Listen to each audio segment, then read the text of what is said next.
Hello there guys, hope you can see me okay. I can just barely see myself in the camera because the sun is right at me. So, just to let you update on this little trip I've taken skiing. Didn't start out too good. Stuck on a coach for 32 hours. There's a little bit of a breakdown. Got here late, which was a bit tiring.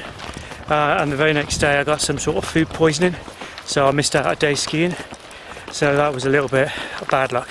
But a few other people have come down with it anyway. But went up skiing today, just tried it out for the half a day. So finished now in the afternoon. I'm walking back to the hotel, which is somewhere over there. Don't know, somewhere over there, not too far away. Gonna have a rest, have a drink. But one thing I really do need to emphasise, if you're going skiing or any kind of exercise, is you got to drink more. Because this food poisoning, 24 hours. I just had no water. Water was just going through me like a dose of salts. So I need to keep drinking now and get my water back into my body and get rehydrated. Because that's the worst thing to do, is be skiing and get dehydrated. Because I was feeling cramps in the beginning of the afternoon when I skied down.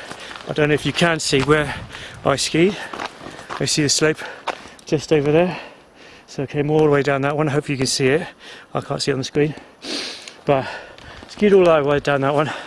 And it's still quite a lot of snow here in the second week of March. But really, water was the main thing.